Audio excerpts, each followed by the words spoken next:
So here's the idea. I would aim for making at least 4 times the average professional salary wherever you're living in order to feel that sense of freedom and flexibility in terms of what you can get accomplished with your spending. So let's see how this theory cashes out when we apply it to locations. When we look at locations like Thailand, Bali, and Vietnam, which are very popular with our listenership, 4 times would be about $48,000 a year.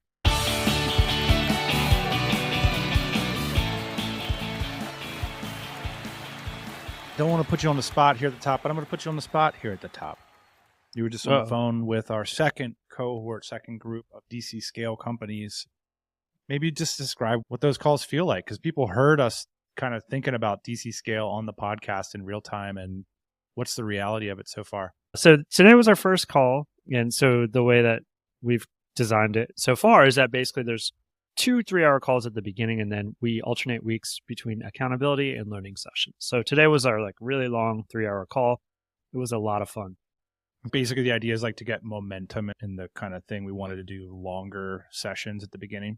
Yeah, we ask everybody at the end, what's your emotion? And most people are overwhelmed. So that's how I know we're doing good. The idea isn't necessarily to overwhelm people, but it is overwhelming the amount of information that we're sharing at the beginning of this course. And then throughout the course, we'll kind of break it down, go deep, go into specific examples, talk with companies about their experiences, and then obviously implementation. So it's a lot of information on the first day, but it lasts for basically a quarter. So yeah, a lot of people are feeling very overwhelmed today, and then also very excited because they've afforded themselves the opportunity to work on their business instead of in their business. Yeah, it's pretty cool. So for those of you just catching on the pod bandwagon, we've got a little program called DC Scale. It's like scaling up, and Traction had a baby, and that baby had a passport and wanted to jump on a jumbo hauler around the world. Let's get moving on to some of the topics for the podcast this week. Ian, we've been getting a lot of questions about the podcast for location-independent entrepreneurship. Location independent isn't location arbitrary. I'll read just one email from a listener.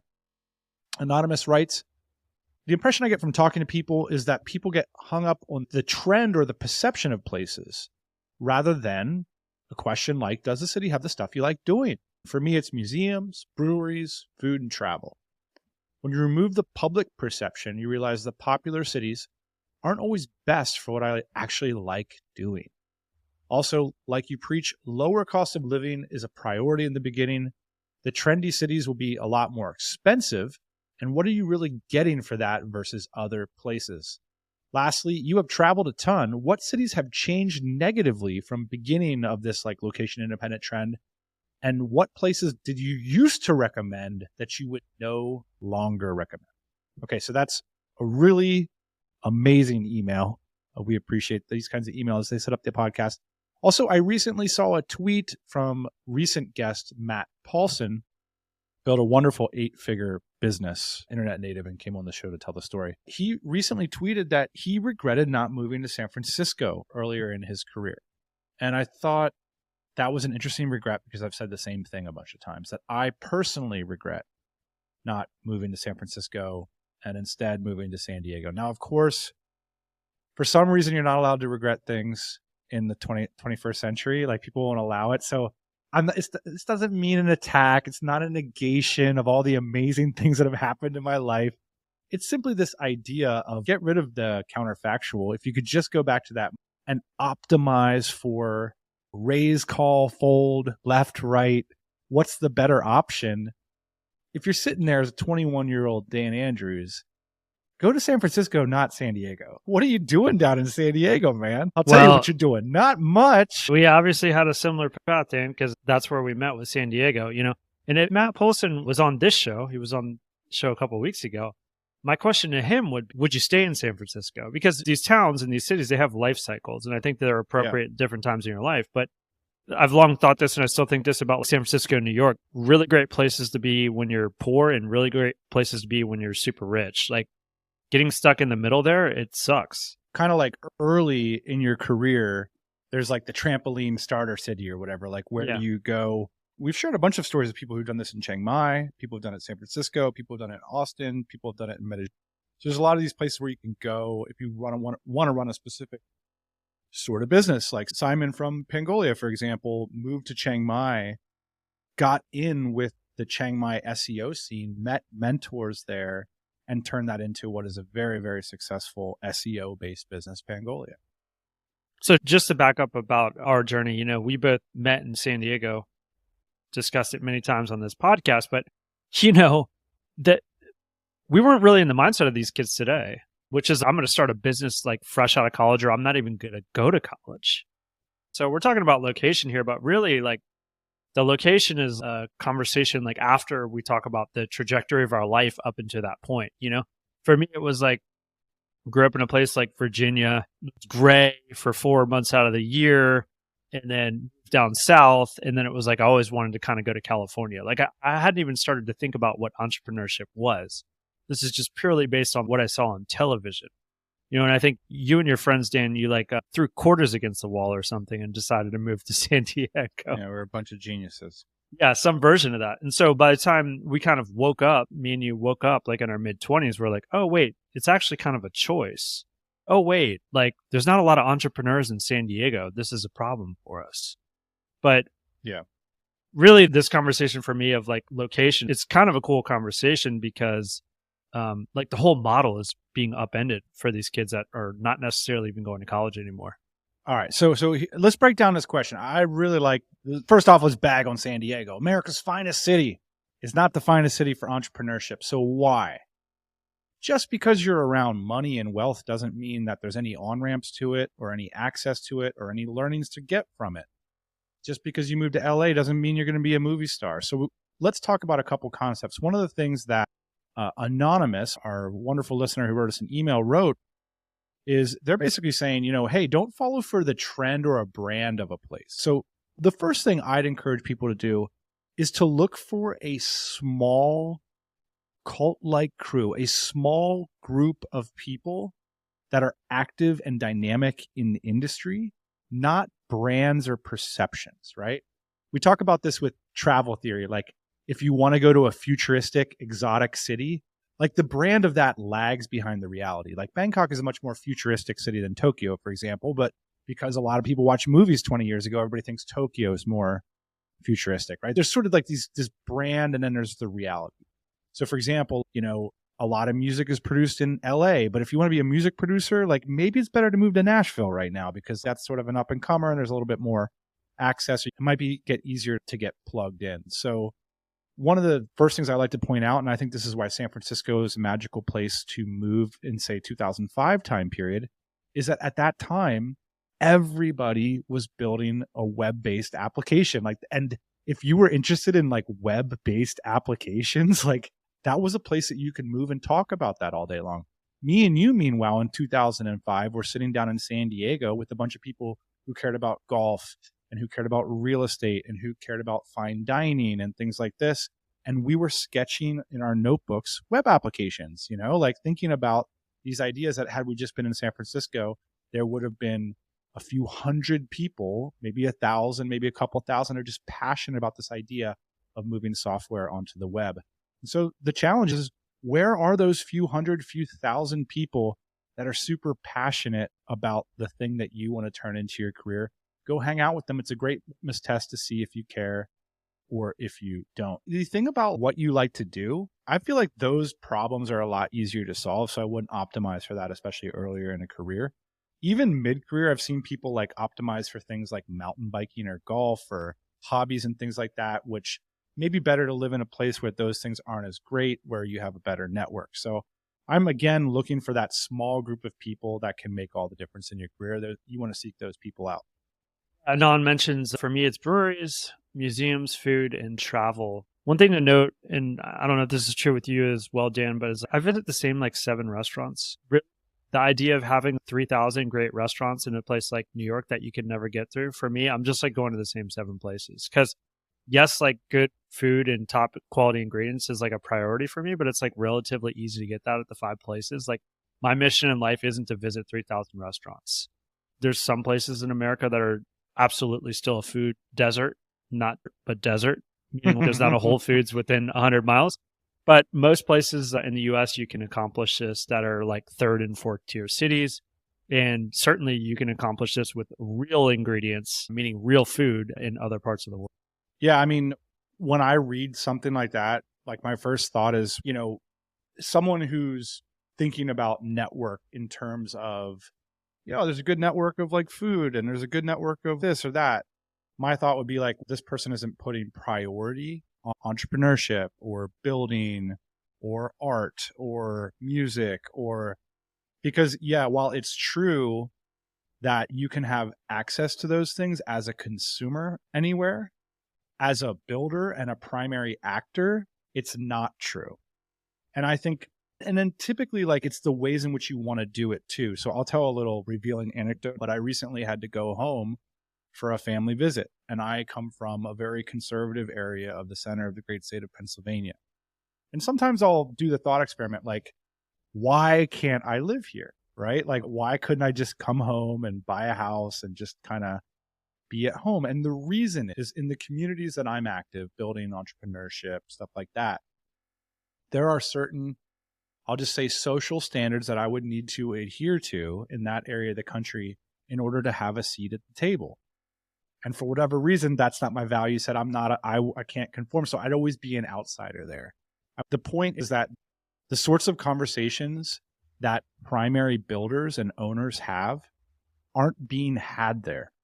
So for me, like I would have to live this part of my life completely virtually. And so when I read like a healthy list of things like, oh, breweries, restaurants, museums, like parks, things like that, I'm like, cool. Like your primary thing is like family. Your primary thing is hobbies. Your primary thing is like not being around primary actors who are doing the thing that your business does. If you're an internet builder, I would say that. The other way that you described that, I think that makes a lot of sense to me is there an on-ramp for you? And like when you talk about like San Diego, like there was no on-ramp there unless you had like $1 million sitting in your bank account. There's like no on-ramp to start a local business. There's no on-ramp to buy real estate.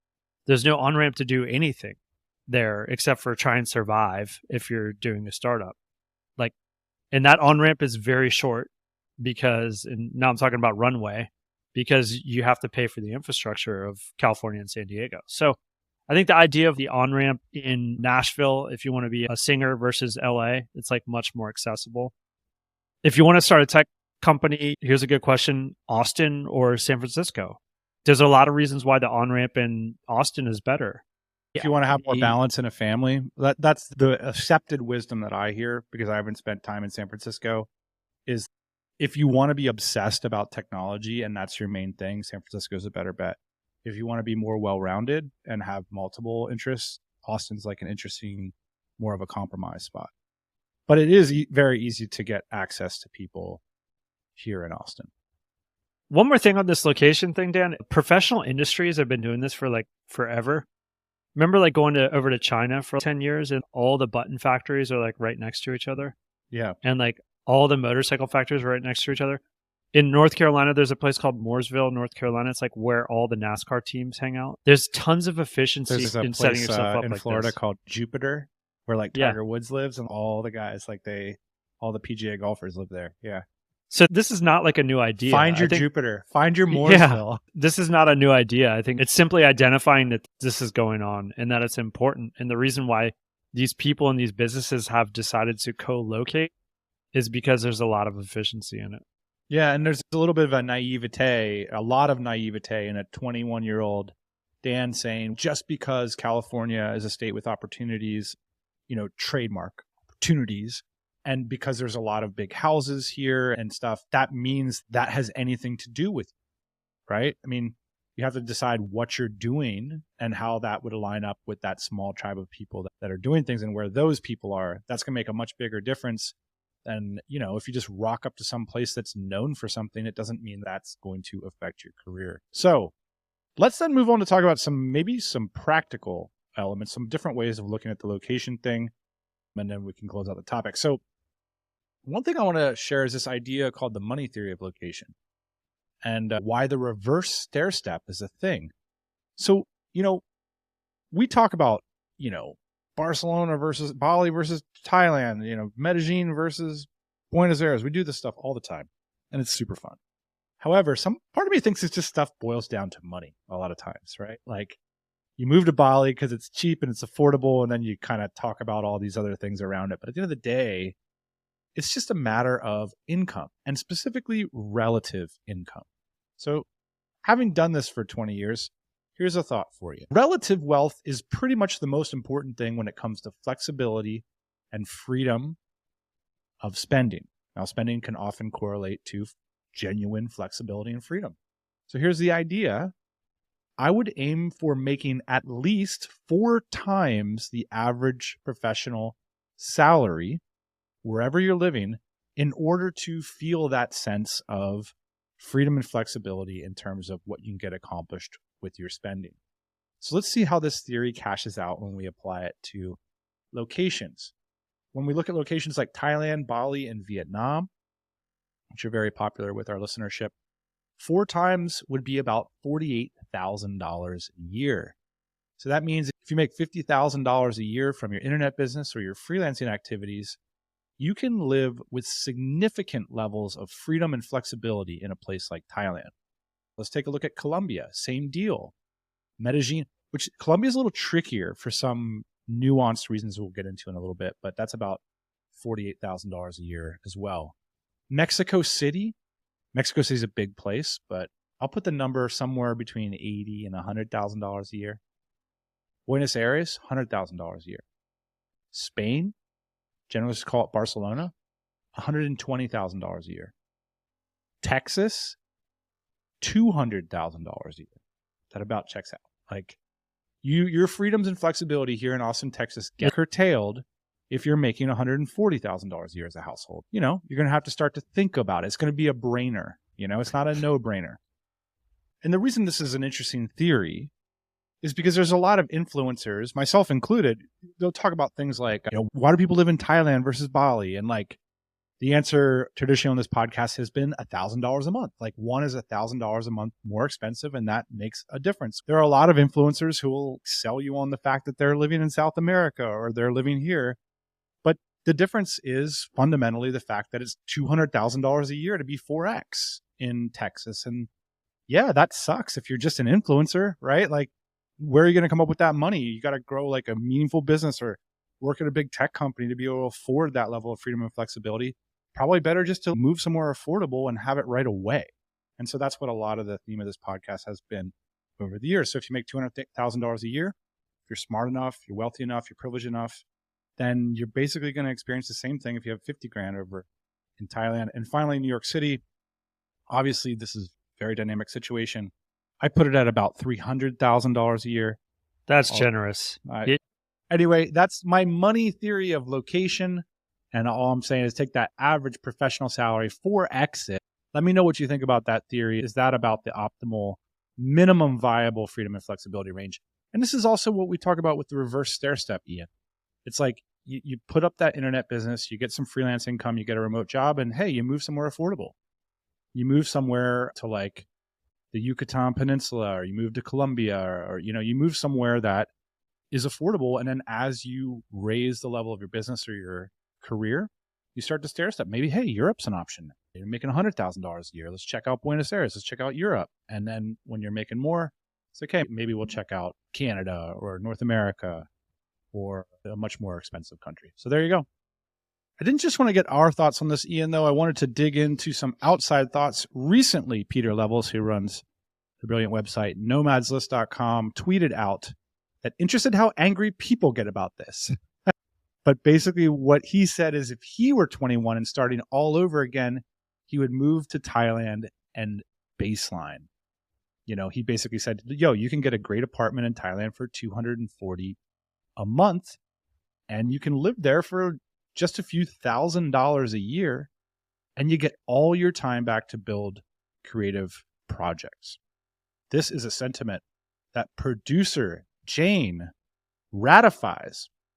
She recently wrote us about her experience seeking out an apartment for a friend's child or kid, coming over, wanted to do a trip. And Jane was recently, and Jane is a very experienced traveler, was blown away at the value of apartments that you can get, and we'll have some links on this post, from $200 a month. She writes, and I quote, "I think BKK, Bangkok, is actually becoming more and more attractive for those seeking a base.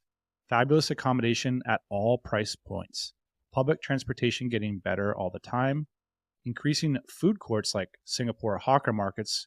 Now you're getting like the really affordable food, but like in a more kind of clean, like regular environment. And for those who say food in Thailand has gone up, I just bought a toasted cheese sandwich at 7-Eleven for 75 cents. Come on.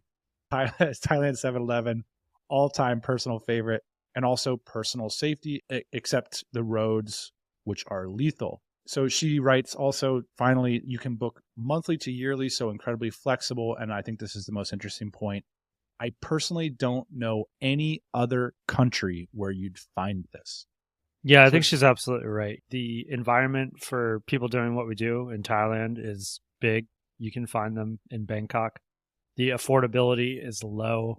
The quality of living is high. It like meets all the requirements. The visa situation is like constantly getting better. Dan, I think in reality, like this is one of the reasons why Thailand is kind of winning out over Vietnam in these ways, you know? Thailand has always been like willing to kind of not necessarily bend its identity, but accept other identities, because there's a lot of inventory in Bangkok is one of the reasons. But, you know, Vietnam has like always been a place for me that has a very strong identity, you know?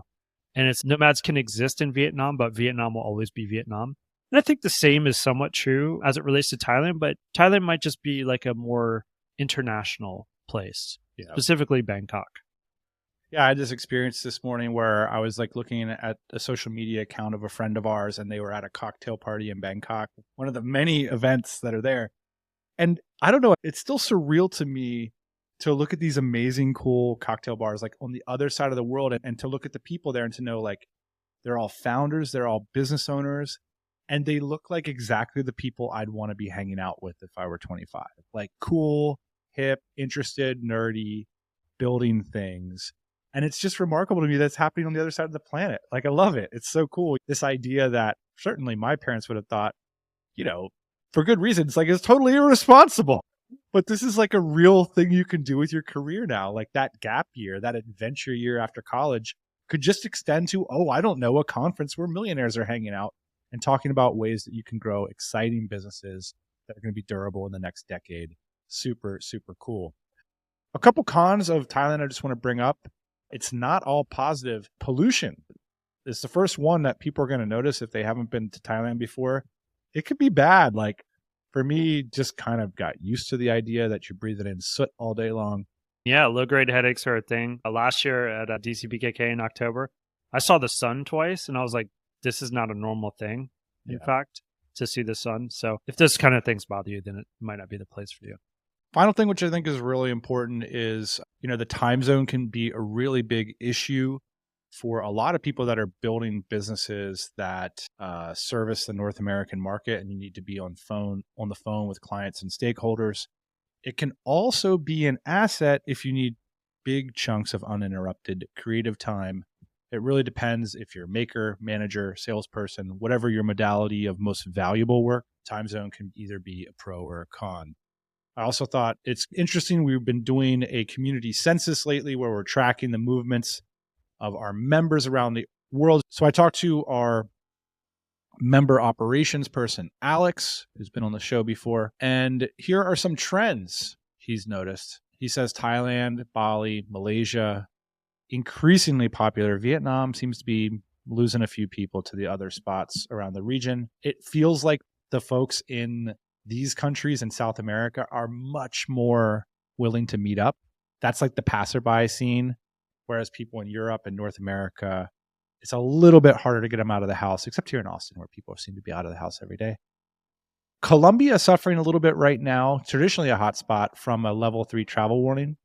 And there's a lot more negative news of violent crime. Let's not mince words. Toronto and Vancouver, shout out. Lots of DCers up in Toronto. Buenos Aires is coming back. One of my pet peeves, by the way, is when people want to say things in the native language. Buenos Aires is becoming more popular. which could rival Colombia and CDMX this year. Alex mentioned that personally. Alex lives down in Colombia. For some reference, Chiang Mai and Hanoi are still the cheapest places I've ever personally been. And one of the reasons that I think Asia has an edge on this is that it's really easy to like have access to high and low in the same place. Whereas traditionally in a lot of cities, you're either in the high area or the low area. And so in Asia, you have this kind of cool mix where you can live cheaply and have access to high and low end services in a safe environment, all kind of in the same geographic area. Whereas like, for example, like a country that doesn't share that would be like Manila, for example, where it's like you're either like kind of spending US prices, like living in a nice area in Manila, or maybe you're saving some money, but you're not really around kind of the level of services that you're used to in the West. You might not have access to. I just got a text message from Jeff Picaro, who's been on the show many times. He says, thinking more about your question, even more so now than when I was 21, I'd tell someone to head to Southeast Asia, live cheaply, and embed themselves in the SEO community there. The reason is not because of the elephant tours. The reason is not because of the IKEA home factory. The reason is because of the builders, the people that you can have access to on the ground. Cool. All right. One of the things Alex writes finally is that, hey, I'm 28 and I still would choose to live in Asia because of the community. Okay, so we touched on the money theory of location, 4x the professional salary. We talked about the continuing waxing appeal of Thailand. It seems like Vietnam continues to be a great travel location. Bali stumbling with development issues and regulation issues. Oh, man, I just read a headline. I hope it's not true that foreigners aren't going to be allowed to ride motorcycles or something there soon. I might be spreading gospel, but they continue to have regulatory problems in Bali. Meanwhile, over in Thailand, continued ease of visa, great access to apartments, and growing social scene where, for example, if I wanted to move to Bangkok for 6 months and run the Tropical MBA podcast from a luxury apartment, I'd have no problem doing an in-person podcast and the quality of guests would be very high, right? I mean, there's just tons and tons of people around similar to what's happening here in Austin. Hey, this is Dan. Just to remind you, if you love listening to the Tropical MBA podcast, thank you. Thank you for listening. Check out our brand new website. We just put it up. It's over at tropicalmba.com. Since we don't do news segments on the show every week, the most consistent way to hear about the stories from the thousands of founders that listen to this show every week is to sign up for our newsletter. And as a thank you for doing so, we'll send you a free copy of our book Before the Exit, some templates that we use to scale and hire in our business, as well as some other goodies. You also receive one email a week that outlines some of the key things that are happening in our community, at our podcast, and with the founders that listen to this show. So check out our newsletter on our brand new website over at tropicalmba.com. Number 2 topic, how do you deal with the growing number of freelancers on your team? Got a great question from Anthony Fasano. We'll roll it here.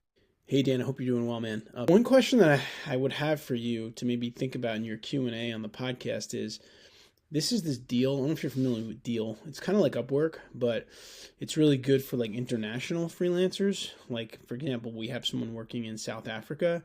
We set the job posting up on here. They have lawyers at Deal. It creates a contract that kind of follows the rules of the U.S. and South Africa. It outlines what their jobs are, and we both sign it. And then they get paid like however you want to pay them, right? And so one of the things that I did was I moved a lot of people that were freelancers on Upwork for us, that they were just like basically full-time, right? They're just working like 35, 40 hours a week just for EMI. And I moved them over to Deal. I set the contract up the right way, so we're protected in that way. And I just gave them like they just get paid a lump sum every 2 weeks.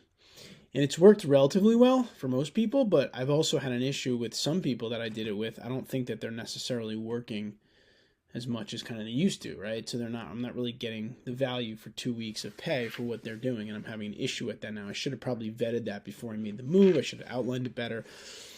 So I think the question is like, how do you decide when you have someone who's a freelance team member to bring them on full time, and how do you do that effectively? Like, do you set the expectations at the beginning? It's going to be this many hours a week, right? Because when everyone's remote, like, you kind of don't know.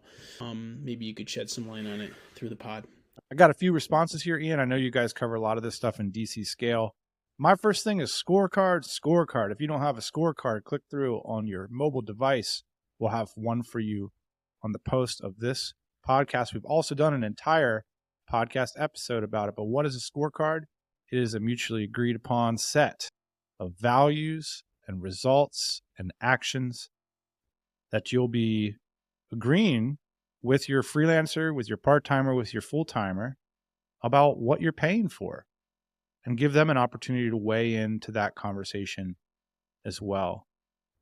One of the things we've been discussing, Ian, is that I think for COGS related work, cost of goods sold, stay hourly if you can. You know, if you're selling consulting by the hour, if you're selling a certain number of links, if you're selling a certain number of articles, there's no reason to detach the value of the work from the payment to the freelancer.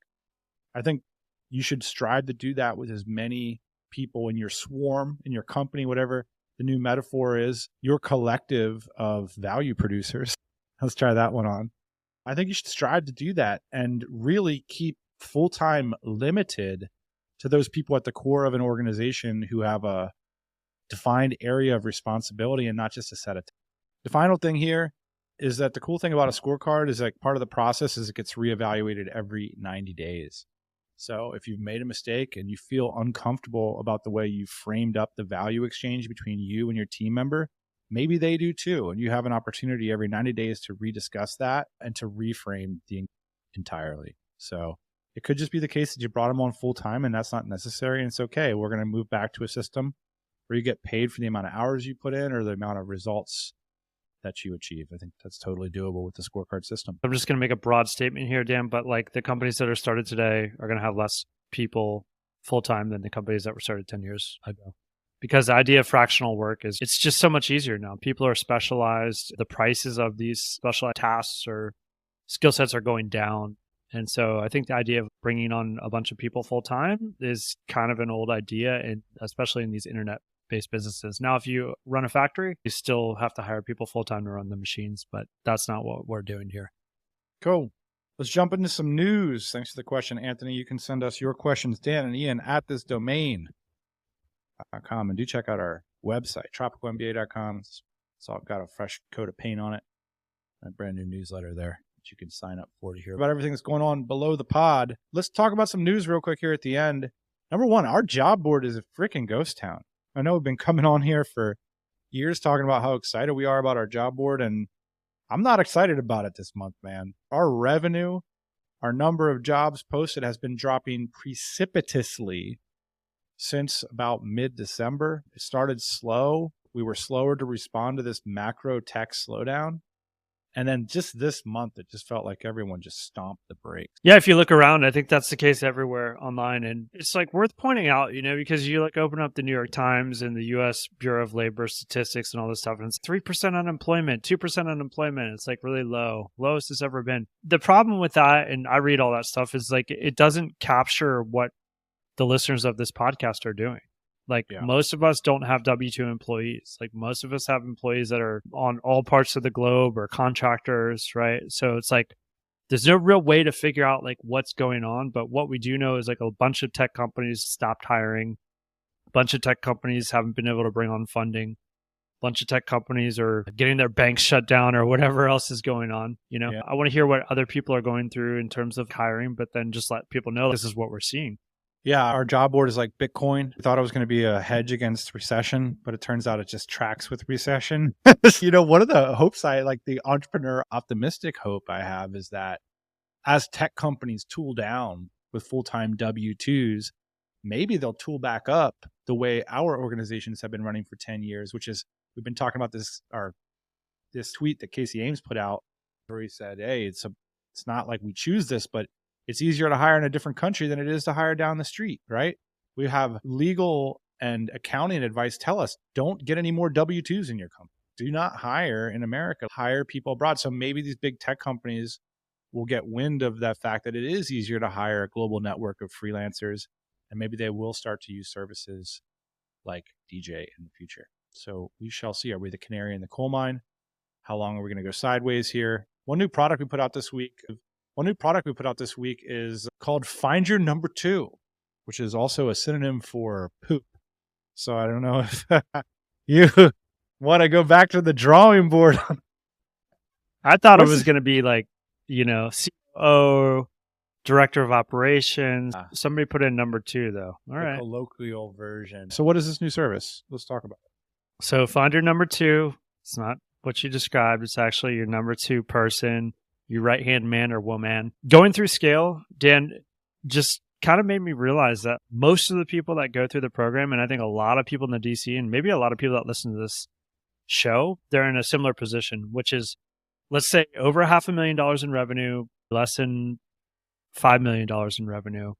They're starting to figure out that they want to do one of a couple things. They want to exit the business. They want to step away from the operations so they can work on other pet projects, or they actually just need someone to run the operations and put process in place. Out of those 4 examples, 3 of them, you need some kind of COO. And so it's interesting just going through Scale, the amount of people that are yes, I want to implement process into my operations, and I guess I need to find that person to do it because I'm not them. If you read Traction, maybe you identify as a visionary. And so they're trying to look for this person that is the operations of the business. So integrator. Yeah, the integrator. So this is just kind of something that we're testing out, basically. And some feedback that we got early on was I didn't know that this person existed out there. And if I knew that they existed, I would have hired them a lot earlier. Meaning people don't have the confidence to say they want this. So it's two-part process. Number one, have the confidence to say you want this person in your organization or that you need this person, and then understand that they're out there. The idea here is basically these people are out there. We've hired several of them. We look at resumes from them every single day. If you want a number 2 in your business, if you want somebody to run your operations, we can help you do that. So reach out to our team at remotefirstrecruiting.com. Even if you're just thinking about it, reach out to our team, set up a call with us, give us some information, and we'll get you hooked up with somebody. Thanks for your email questions, which inspire episodes like these. We love doing it for you. Thanks for writing us. That's it for this week. We'll be back next Thursday morning. See you then. Hey, thanks for listening to the Tropical MBA podcast. You can go to tropicalmba.com, get access to hundreds of back episodes and all kinds of other goodies. Load up your iPod. That is the cheapest way to fly business class on your next international flight. We will see you next Thursday morning, 8 a.m. Eastern Standard Time.